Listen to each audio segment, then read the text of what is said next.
Good afternoon, good evening, good morning to you, wherever you are in the world. I am Tigress Osborn. I'm the chair of the National Association to Advance Fat Acceptance, and welcome to the NAAFA Webinar Series. Today, our special guest is Brittany Ransom, the co-host of the When Killers Get Caught podcast, and I'm going to introduce you to Brittany in just a moment. Before we do that, I'd like to introduce you to today's ASL interpreters from Pro Bono ASL.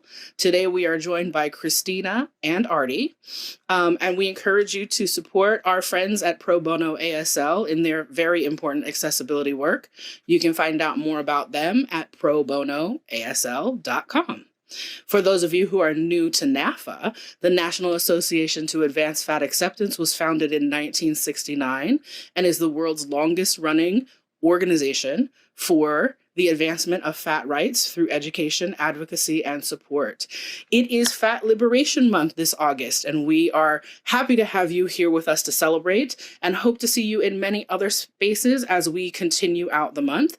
We have all of our activities this year in virtual spaces. Today, I'm joining you in virtual space from the physical space of the greater Phoenix area, Autumn Land, and we encourage our followers and supporters to find out whose land you are on. If you don't already know that, the answer is always a Google away, and to support the Indigenous communities where you are.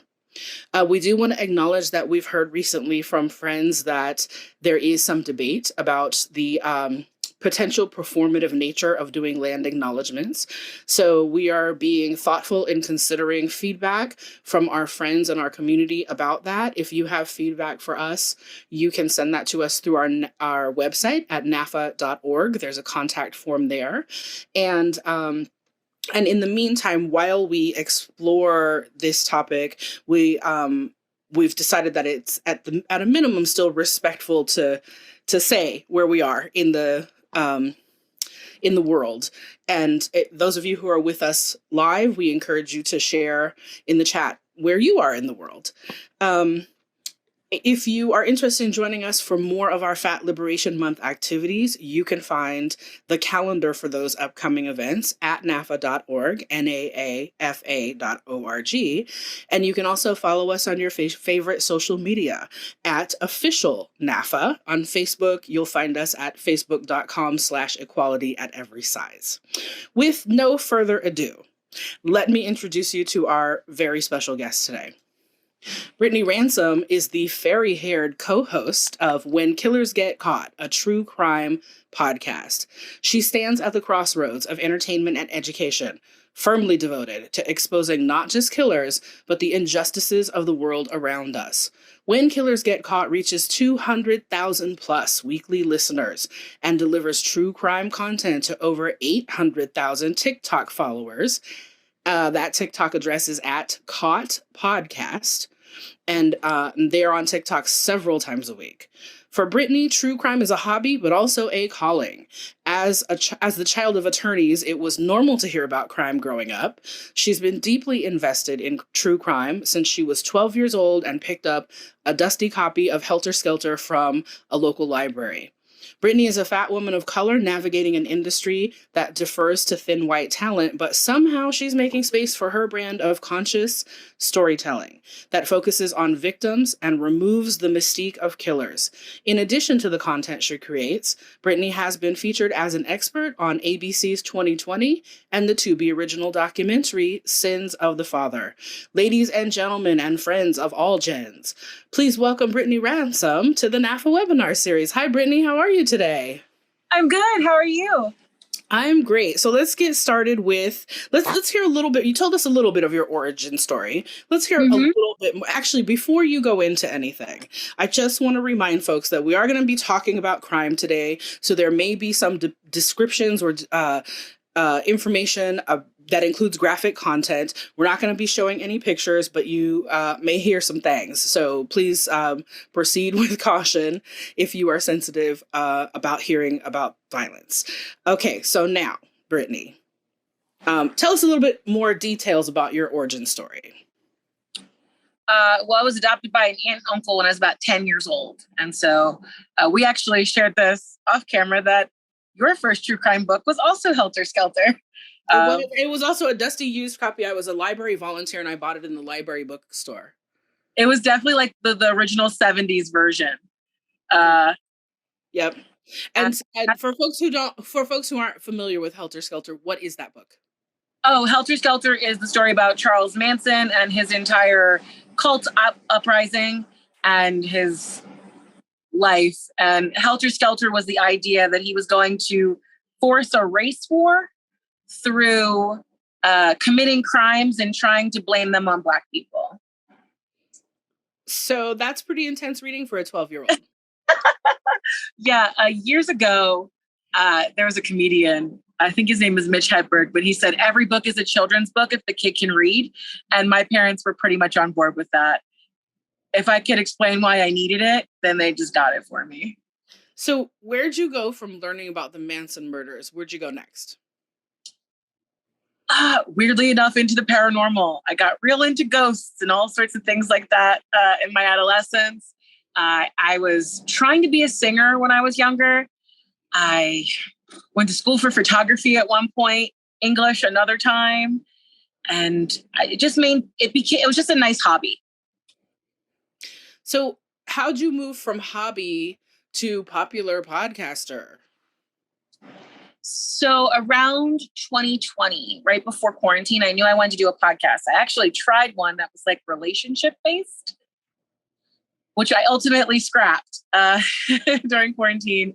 And then I think it was about December of 2020 that I decided that we were going to do a podcast. And a friend of mine at the time agreed to be my co-host and help with the editing. And I covered the deep dives into the killers, and he handles cryptids and the supernatural and things of that nature. Kind of something lighter towards the end after the much darker subject matter for the first hour and a half. I made the TikTok with going, oh, maybe I can convince people to listen to the podcast. And that took on a whole life of its own. What was that first TikTok about? I believe it was the dating game killer.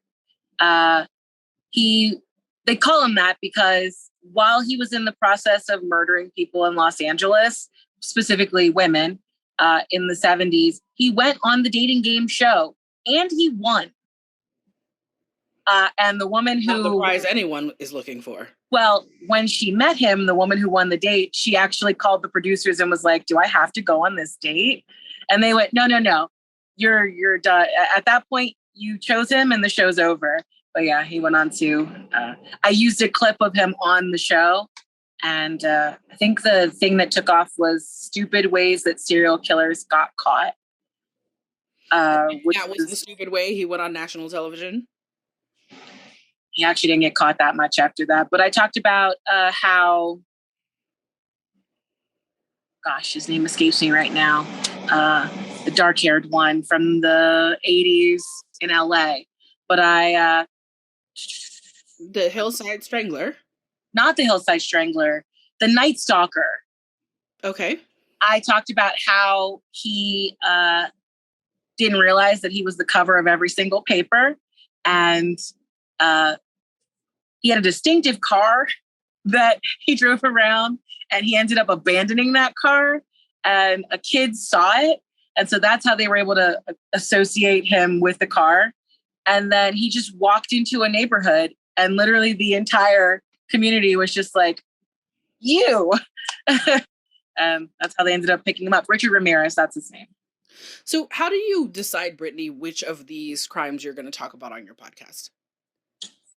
I try and switch between the ultra popular, your Bundys, your Gary Ridgways, and then I try and find other lesser known ones. I also occasionally try to drop in there some stories that are important to me, like the Atlanta child murders. I've been talking a lot this year about people who attack sex workers because they are considered by American society to be throwaway people. And I feel like we are never going to overcome this problem if we keep having throwaway people. So we're going to talk a little bit later in the webinar about what that what you just said means to fat people, to victims Mhm. of fat bodies.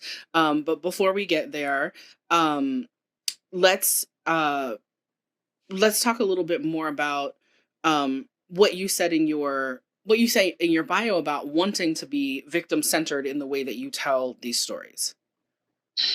It's a really hard line between entertainment, because that's what this is, regardless of how any of us want to discuss it in the true crime world. True crime has become entertainment, and it has, honestly, more often than not, it's exploitative. And the victims or the families of the victims who are alive are watching us. One of Ted Bundy's victims buys every book that's written about him. Wow. She wants to know what people are saying about him. Have you had a lot of interaction with families who are familiar with your show? I actually had I don't know if you remember this case. It was from California. These two lesbian women who had about 6 or 7 foster kids who were all Black. They drove them off a cliff in California. The mother of 3 of those children actually reached out to me and asked me to cover it. Wow. She's also working with other with a publishing company for a book and whatnot, but she wants people to not forget her children. Right. Right. So when you interact with your fans, how do they seem to be responding to that sort of different approach that you have, where you, like, as you said, have to, it's sort of a fine line, but you're trying to stay on the um, respectful to victims side of the line. Mhm. How do you think that's one of the things that has made your show so popular? They understand it. Like, there are times where I can't keep a straight face, and something will let go, like a voice tremble, or I'll reshoot something a couple times because I might start crying while I'm talking about it. Or we did we talked about the sniper from the Texas college that happened in the 70s. And I had to say everybody's name who was affected and how they were affected. And it was a very long list. And even my co-host was just like, deep sigh. And I was like, I have to say them all. I have to say them all. They're important. Is that, for those of us who don't are not deep in the true crime fascination world, how rare is that? How rare is that approach?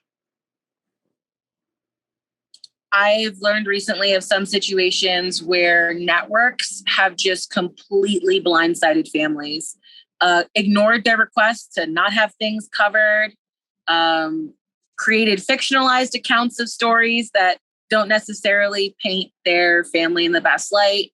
I say this all the time. I keep saying I need to put it on a t-shirt. I hate Ted Bundy. I hate what he stands for in this community. And I hate that he is admired. There's like some sort of mythos now around him.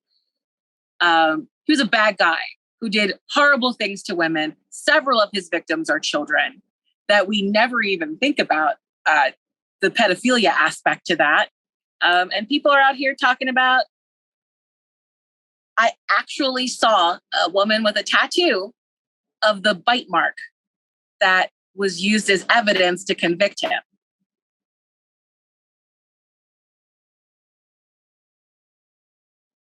So you hate Ted Bundy. You wish you had a t-shirt that said it. Why? Absolutely.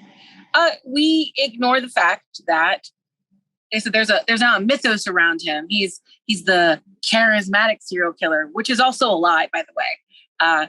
He did not seduce women into his car or things like that. He dressed up like a cop. He wore a fake cast. He pretended to be injured.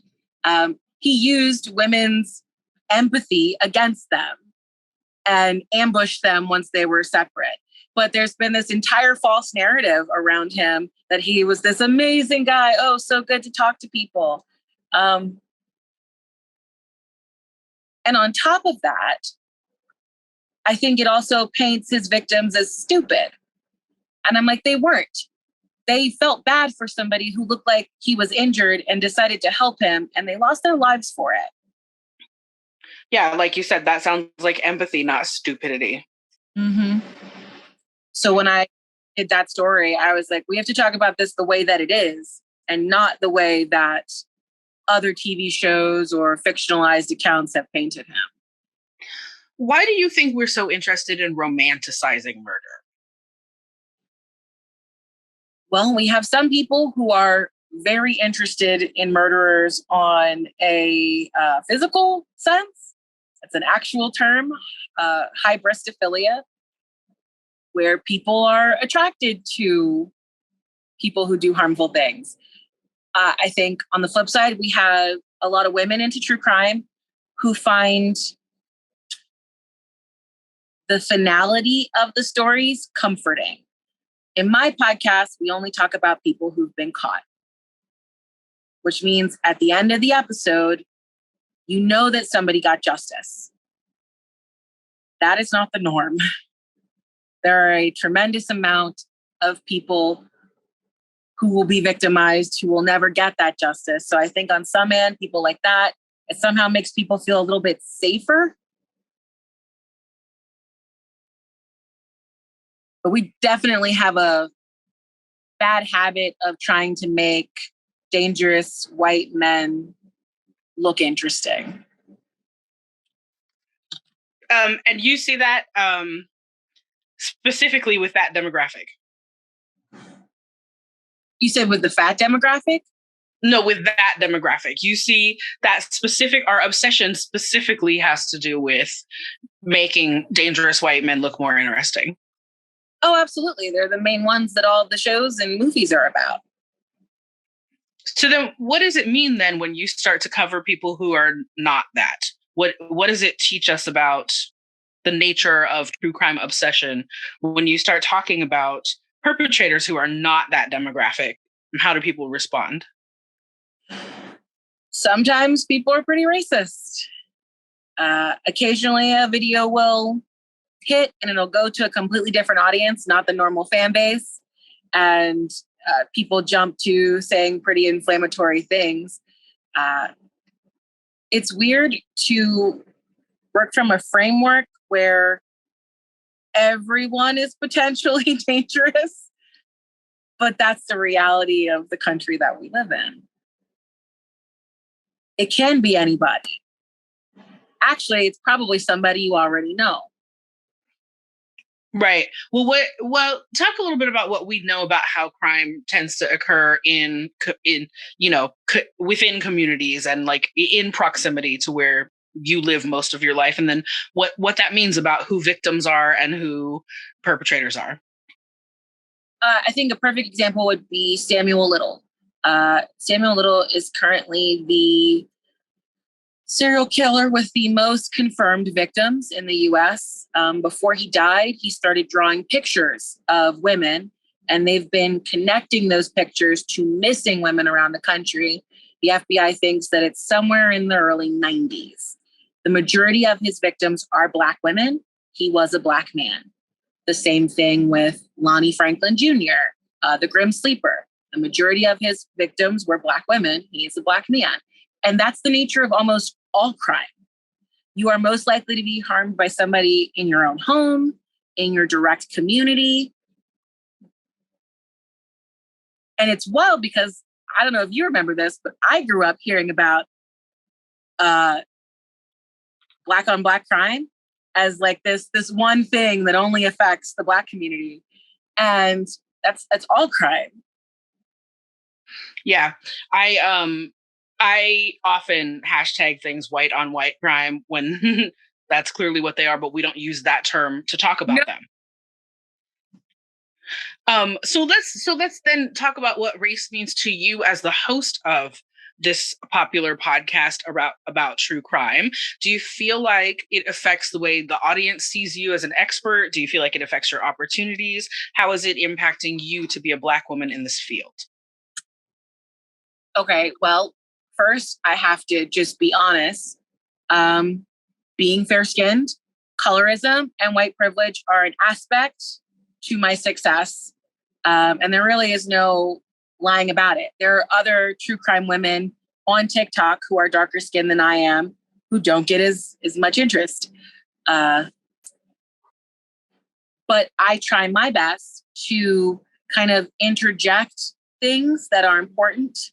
On TikTok, I've talked about injustices that have happened and been perpetrated by the government against Black people, crimes, things like the Central Park Five and other situations where people were completely innocent and were killed because of the racism in our country. And I know when I'm making these videos, they aren't going to hit as hard as the ones that people want to see, but I also feel like it needs to be said. Yeah. And do you think that you attract listeners and viewers specifically because you are direct about those kinds of things, because they're missing that kind of honesty in other true crime reporting? They definitely do like it. I don't mince words, and sometimes those videos get taken down for bullying. I don't know how I can bully someone who just got convicted of a horrible crime, but so the social media platforms are removing your video for talking honestly about race when you analyze these crimes. Oh, absolutely. Sometimes I definitely one time I just did a couple of videos about different women of color who are missing in the country. And I definitely got a lot of, why do you have to say that she's a Black woman? I'm like, well, because she is. And also that's a factor. I did a video recently after the Roe v. Wade overturning situation happened, where I talked about when you get pregnant in this country, the number one way you are likely to die is from an intimate partner, a family member, more than any things like preeclampsia and all of that. Immediately when you are pregnant, you are now at risk of being murdered. That's why. And what I said in the video was, this is what this looks like. And I listed a string of different women of color who have been killed by their partners in just the last couple months. Wow. I'm always trying to put faces to stories too.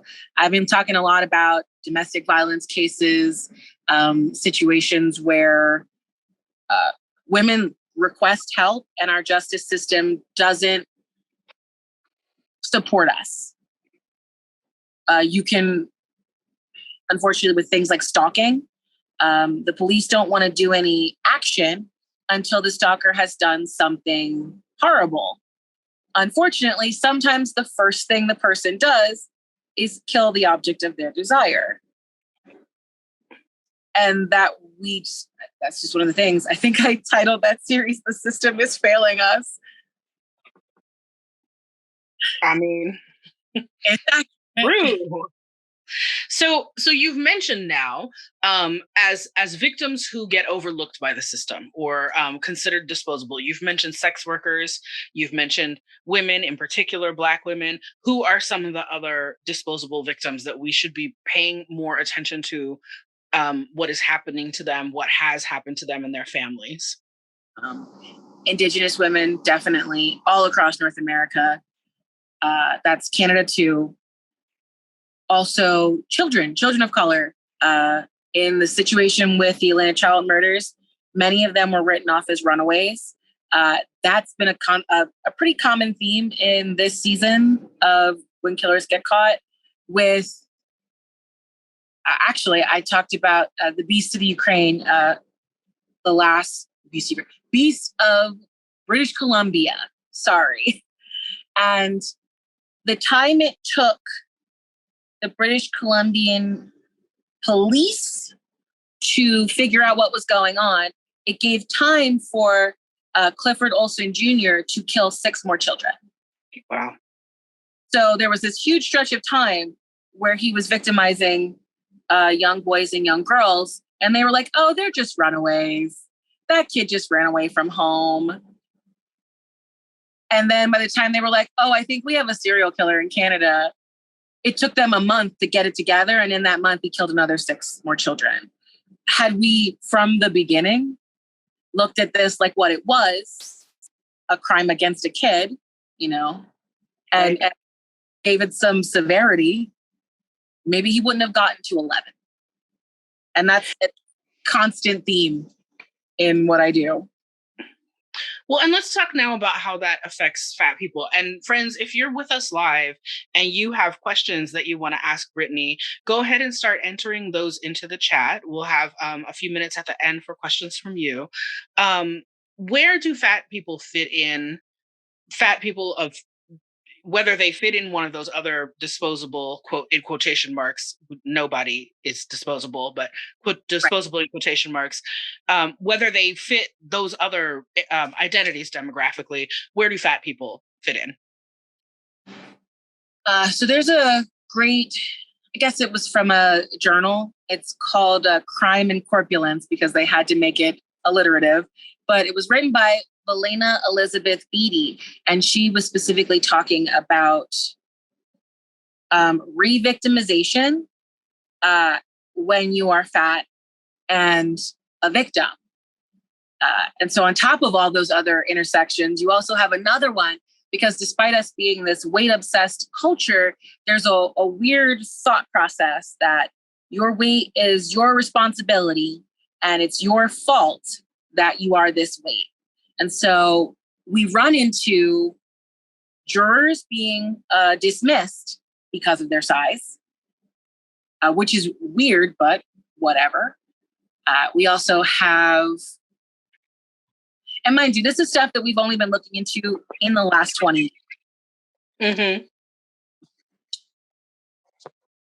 But then we also have situations, there's actually a case that I wanted to bring to you about this. I don't know if you remember this. It was about 2008 or 2009. And I'll say the name of the documentary about her, but it's pretty crappy. It's called The Half-Ton Killer. Wow. It was a woman from Texas, and her name was Myra Rosales. And there was a situation where a 2-year-old died in the home. And Myra told the police that she accidentally rolled over on her nephew, and that's why he died. The key thing here is that the police were like, all right, open shut. Myra's going to prison. Mm-hmm. And as the investigation moves on, the forensic scientists are like, this doesn't make sense. This child did not die from a crush fracture. They died from being hit in the head really hard. And so then, of course, there was this huge question of, could she have done that? And her defense was trying to prove that she didn't have the mobility to be able to do that kind of hit. The police are steamrolling ahead. It's a total media circus. I mean, they forced her to go to court, which involved having to cut her out of her house and put her on a truck bed, which is completely dehumanizing. And of course would make anybody in a courtroom look at her horribly. And ultimately she ended up coming clean, and that she was trying to protect her sister, who was the person who killed the child. But in the interim, she became this massive spectacle across the entire world. And this is just, trying to live in her house. Right. Right. What about less sensational cases? What does it mean to be fat as a perpetrator, as a victim, even as one of the people involved in investigating the crime?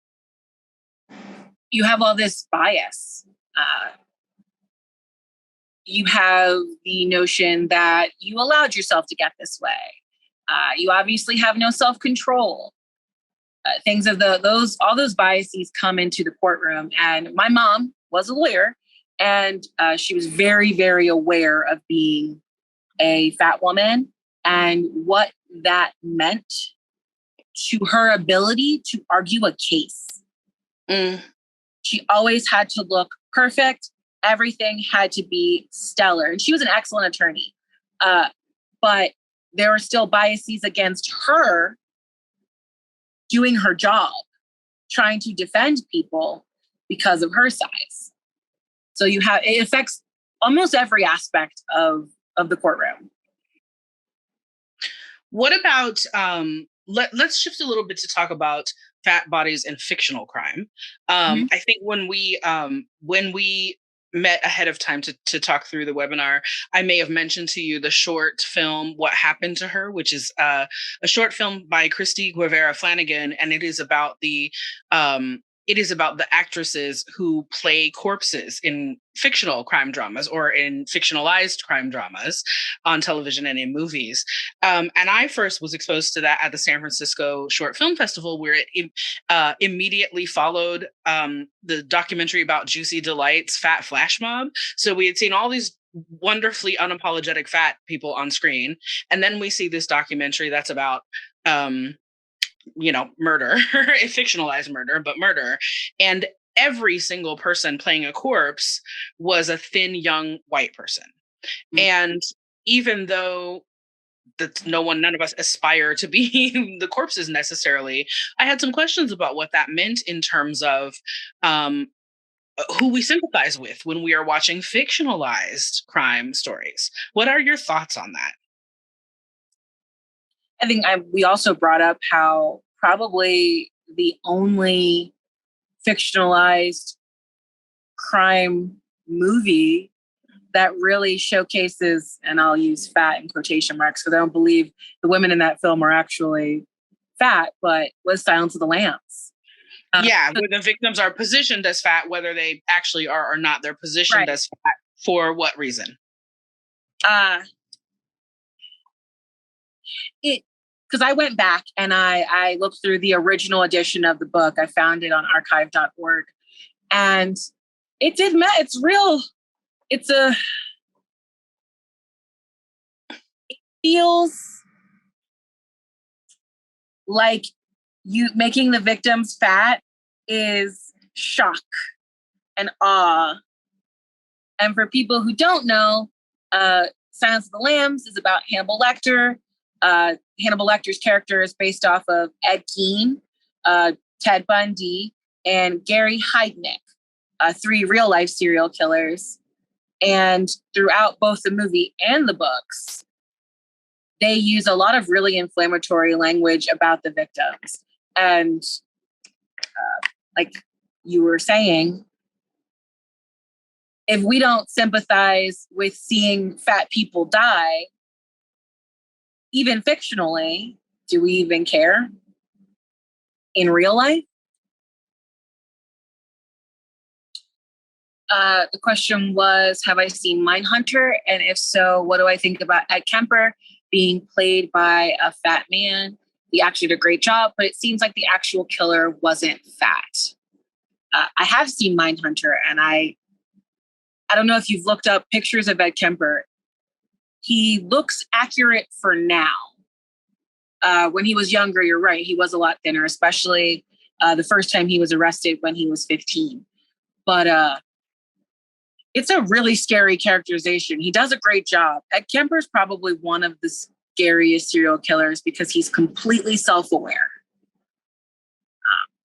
He knows exactly what and why. But I think now he's actually a more heavyset man. It's kind of weird. The show is set in the beginning.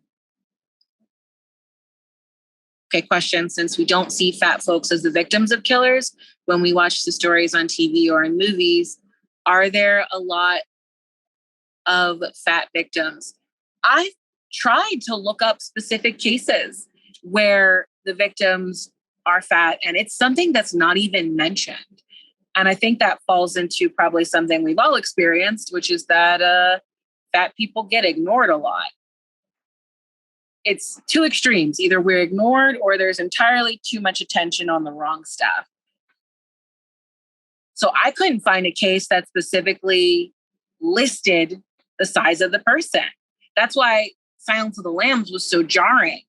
There's parts in the book where, and it's so interesting because there's this juxtaposition of the agent Starling, who is a thin white woman, and the victims being fat white women, or fat as the movie and the book depicts them. And then Hannibal Lecter just saying absolutely terrible things. At one point, she asks him about someone who they believe to be a victim. And he says something along the lines of, was she a great big fat woman? And kind of laughs. And I saw this movie when I was a kid, and I didn't even think about any of this until now. So of course I'm wondering, how much of that did I internalize?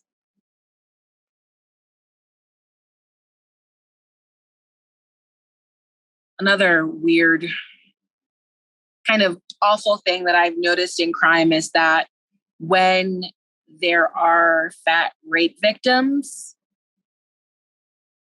there's a lot of media circus.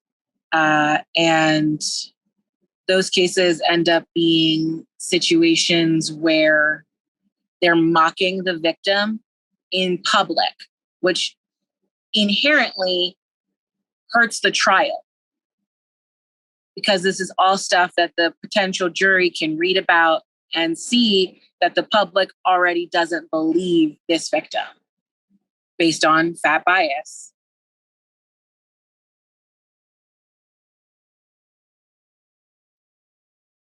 Another question, since you talk about crime a lot, how do you protect your mental health? Well, hello again. Oh, hi. I was answering questions. I've appreciate everybody's patience here. I've never had my backup device also fail, so something's going on. But thank you all for hanging in there. Brittany, the last thing I heard was the beginning of the discussion about Bill from Silence of the Lambs. Yeah, talked about that a little bit while you were gone.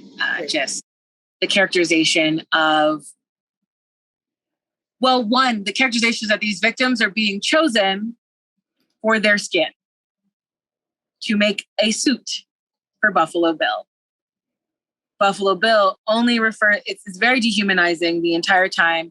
He never remembers any of the names of his victims. I mentioned to them that there's one point in the book where he's talking to Detective Starlight and she's asking him about potential victims. And he's like, I don't know who that is. And then he kind of pauses and goes, was she a great big fat woman? And then kind of laughs it off. And one of the questions actually was about, since we don't see these people on TV, what happens? And I'm like, well, we get ignored. Right. We aren't seen as victims. Right. And an audience through crime fiction is conditioned to think of a victim as only being a certain type of person. It contributes to that idea of who's disposable and who's not. It also contributes to the cases that become media frenzies. Mm-hmm. My network interview was about Gabby Petito, a very beautiful, young, she's 24 years old, white woman who was killed by her boyfriend. I've actually now done multiple interviews about her, but there are a host of women of color across this country of all sizes who go missing all the time. And actually, in one of my last interviews, they asked me what was Gabby's legacy. And I was just like, to be one of the millions of people who are victimized and ultimately forgotten. Well, I don't think they're going to put that in the documentary, but I meant it when I said it. Yeah. That is, but what is the benefit of being, other than name recognition? What are there practical benefits to being one of the victims that have more, whose cases become more famous? Does it actually help the case get solved? Does it, what happens? So the area where Gabby Petito went missing is very hard to get to. Thousands of people have gone missing there. Because it was on national news, there was another social media influencer who had also been driving through that area at the same time, who stopped and went through all her footage and found the van, which was able to tell the police exactly where to start looking. It's possible they would have never found her. They wouldn't have found her for months or even years. But because it was a national story, everybody was looking. And unfortunately, people of color, we don't get on that roster. And we talked earlier in the show about the way that that impacts sex workers. There's a question from one of our audience members about whether, who says that they see this as part of the judgment based on a Christian ethic in this country. What are your thoughts about that, sort of our Puritan roots and what that has to do with the way that sex workers are treated when they are the victims of crime? There's a bizarre kind of at odds kind of thing going on with the US. We are obsessed with sex, but also shame it. And therefore, of course, shame people who own their sexuality and profit off of it. But it's okay if other people profit off of your sexuality or are able to exploit it in some way. It's very peculiar. And the closer you are to being someone who's trafficked or a street worker, the harder it is for you to get any kind of justice in this country. I remember years ago, there was an argument, I think it was in California, that a sex worker who was assaulted, like sexually assaulted, that they weren't going to prosecute it as rape. They were going to prosecute it as theft of services. And I'm just like, we're going to ignore the fact that this is a violation of a human person's body? Wow. I remember there being a lot of upset about that at the time. I think I was in college. Yeah, there's some wow reactions, emoji reactions from the audience on that one as well. We're just going to ignore, I mean, because regardless of whether something is being sold or not, a person is still being violated. Right. Virtually, I have a lot of feelings about this because there's virtually no way to restore what was taken. There's no amount of money that makes that right. Right. There's, nothing that can happen to the perpetrator that will make these people feel better. And on top of that, we don't prosecute them enough. Right. Yeah. I mean, if even if that was prosecutors trying to get creative with something that they thought might be more likely to result in a sentence, that's still tragic. Like, that's still tragic. You're just a product. Right. Right. That's awful.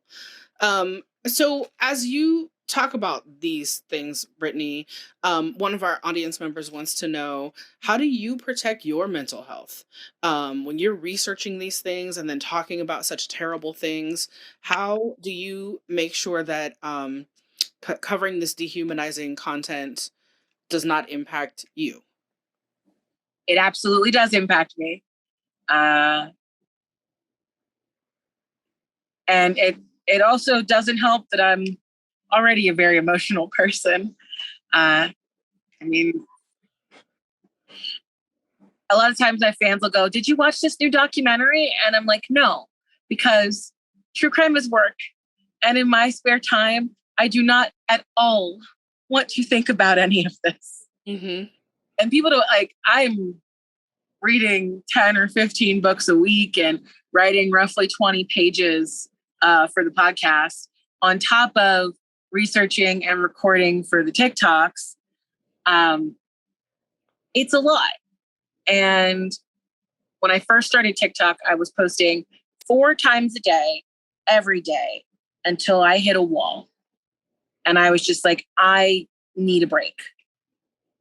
Now I take more breaks. But in the beginning, because it's the nature of social media, you don't get to do that. Right.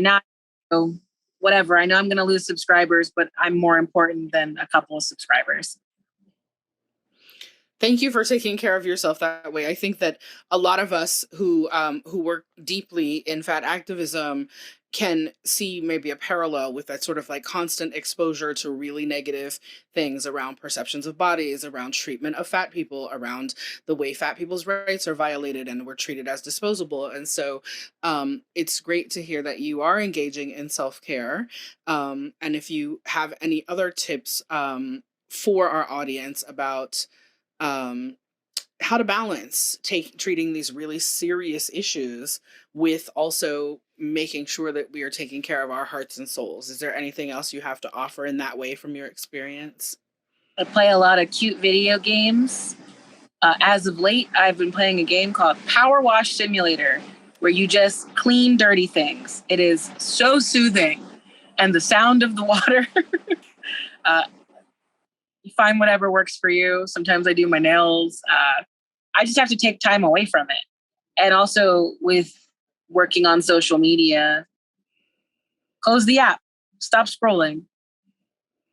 I've had to learn to set my hours and not engage all day long, because for most people, this is entertainment. You know, I'm responding to people, some of whom are angry with me, some people who don't think I did enough, or critical of what I've said, things of that nature. And also sometimes when I get overwhelmed, I just don't go back to a video comment section. Mm-hmm. There's 100,000 comments. Officially, I check out. Yeah. You can only do what you can do. So, Brittany, is there anything else that we haven't asked you about that you wish we had asked you to talk about? I don't think so. I Any final thoughts about your experience as a fat woman of color doing this work? Oh, there was one more question from, looks like Darlene.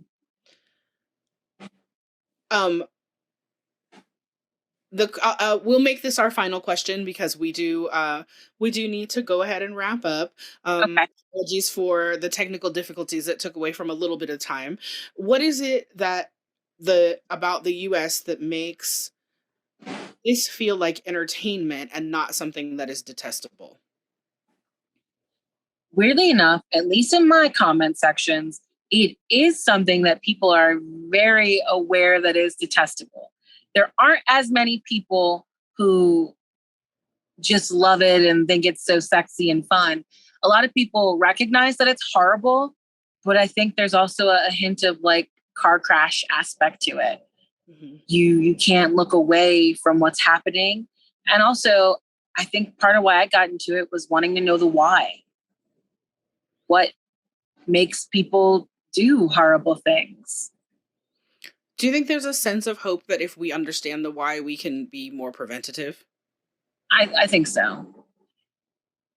But unfortunately, one of the FBI agents, John Douglas, he was on Mindhunter. He's one of the people the show is about, who created the concept of a serial killer like database and interviewing them. He said the thing that differentiates us from serial killers is choice. I know a lot of people who've had lives just as bad as the people I talk about who don't make that choice. Right. And I think when you think about it from that perspective, well, that changes things. They're not just monsters anymore. They're regular people, just like the rest of us. Yeah. Hopefully not exactly like the rest of us. Brittany, thank you for sharing all of these insights with us. Audience, thank you for being here. And of course, thank you to our friends at Pro Bono ASL. Once again, this has been Brittany Ransom. Brittany, tell folks where to find you one more time. You can find me on TikTok at Caught Podcast. My actual podcast, When Killers Get Caught, is on virtually every podcasting platform. We usually post every Saturday, but we're on a little break right now for mental health reasons. WhenKillersGetCaught.com is our website. It has all of our links. Great. So please follow Brittany and support her work. Thank you for all of your support of NAAFA. Your generous support is what allows us to offer these webinars free to fat community and fat-friendly folks. If you would like to contribute to NAAFA to help us produce more of these webinars or to support our other programming, you can do that at naafa.org/give.